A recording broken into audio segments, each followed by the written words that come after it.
बऱ्याच ठिकाणी प्राजक्ताचं झाड असतं, पारिजातक ज्याला म्हणतात. त्या पारिजातकाची जी फुलं आहेत ती लक्ष्मीला पण अर्पण केली जातात.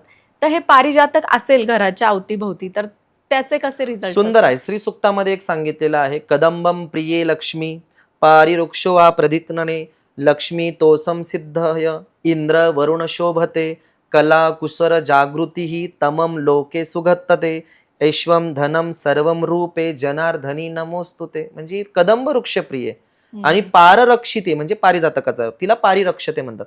म्हणजे पारिरक्षते आणि कदंब प्रिय म्हटलेलं आहे, म्हणजे ती विष्णूलाही प्रिय आहे, लक्ष्मीलाही प्रिय आहे. लक्ष्मी कोणाला म्हणावं, देवीला म्हणावं की निश्चितच, पण लक्ष्मीचा खरा अर्थ काय? जिथं धन आहे, धान्य आहे, जिथं सुख आहे, जिथं मिळालं तरी ठीक आणि नाही मिळालं तर ठीक, दोन हात तिसरं मस्तक रामकृष्ण हरी असे असणारे त्यांची इथं पारिजातकाचं झाड असेल आणि तो जो सडा असतो तो झाडांचा, तो तर मी म्हणतो की भूमंडळाला म्हणजे विश्वकर्माला तो प्रसन्न करतो. पारिजातक हे वास्तूमध्ये असणं खूप आवश्यक आहे. कुठंही असो, पारिजातकाचं झाड हे सगळ्यात महत्वाचं तुमचे नवग्रह बॅलन्स करतं. मी सांगितलं की आयुर्वेदामध्ये पंचांग असतं, पान, फूल, खोड, तसं पारिजातकाला सुगंध दिलेला आहे, फळ नाही दिलेलं आहे. बरोबर आहे का? चंदनाला सुगंध दिलेला आहे पण फळ नाही दिलेलं आहे. तसंच पारिजातकाचे जे फुलं आहेत, पंचांग आहेत, ते वास्तुशास्त्रामध्ये ज्यावेळेस तुम्ही घर घेतात तर असं लाकूड तुम्हाला लागतं, कदंबाचं, चंदनाचं, खैराचं, पळसाचं आणि पारिजातकाचं. तुम्ही ज्यावेळेस तुमच्या घराचा पाया खणतात, अग्नेला पारिजातक लावणं खूप महत्वाचं असतं. ईशान्येला वाळलेलं पारिजातक असेल आणि त्याचं छोटासा जर तुमच्याकडे लाकूड असेल तर ते भूमीचं संस्कार करण्यासाठी पारिजातकाचं झाड वाळलेलं असावं, उपटायचं, मग त्याचे लाकडं करायची, त्याला रिझल्ट शून्य. असं झाड असावं की ते वाळलेलं असावं. त्याचं भूमंडळ म्हणजे भूमीचं परीक्षण करण्यासाठी, भूमीचं संस्कारण करण्यासाठी पारिजातकाचं लाकूड खूप महत्वाचं असतं. दुसरी महत्वाची गोष्ट की पारिजातकाचे जे पानं असतात हे सोरायसिस साठी खूप सुंदर आहेत. कुष्ठरोगासाठी आपण त्याला महारोग म्हणतो. गंधका बरोबर वैद्यांचा सल्ला घेऊन तुम्ही तेही करू शकतात. पारिजातकाचे स्नान कर्म सांगितलेलं आहे. फीट येत असेल, तुमच्या मनामध्ये नेहमी भीती वाटत असेल, किंवा चांगलं शिक्षण आहे पण निश्चित काय करावं पुढे जाऊन हे जर माहिती नसेल, दिशाहीनता झालेली, म्हणजे शिक्षण तर इंजिनिअरिंगचं आहे पण करतो काम केटरिंगचं, म्हणजे काय करावं, डिग्री हातात घेतली, दुसरंच काहीतरी चालू आहे, 2 महिने इकडं केलं, 4 महिने तिकडं, मग अशा वेळेस काय करायचं? अशा वेळेस वनस्पती शास्त्रांमध्ये पारिजातकाचं स्नान कर्म दिलं जातं. पण ते कसं दिलं जातं? पारिजातकाचे जे वाळलेले पानं असतात आणि मी आता सांगितलं की आघाडा, हे दोन्ही जर एक कॉम्बिनेशन, तर तुमचा बुध स्ट्रॉंग होतो, शुक्र उच्चीचा होतो आणि सूर्याचं स्थान बलवान होतं. पारिजातक प्लस आघाडा याचं जर पंचांग तुम्ही अंघोळीमध्ये नित्य नियमाने जर टाकत राहिलात तर खूप चांगले रिझल्ट येतात मॅडम, खूप छान येतात.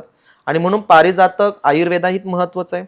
वास्तूमध्ये तो भूमिकर्मासाठी वापरला जातो, अग्नीमध्ये तो समिधा म्हणून वापरला जातो आणि तुमचा ओरा, तुमचे 7ही चक्र बॅलन्स होण्यासाठी तो आंघोळीमध्येही वापरला जातो. आणि नित्य नियमाने आपण पूजा करतोच, कारण की आपल्यामध्ये सगळ्यांचीच पूजा करायला आपल्याला मान्यता, कारण की दिसे दिव्य सर्व कार्य एनम शरीर देव नारायण योगी असं म्हटलेलं आहे. आता आणखीन एका वनस्पतीबद्दल मी विचारेल आणि मग आपण थोडे ज्योतिषचे प्रश्न घेऊया.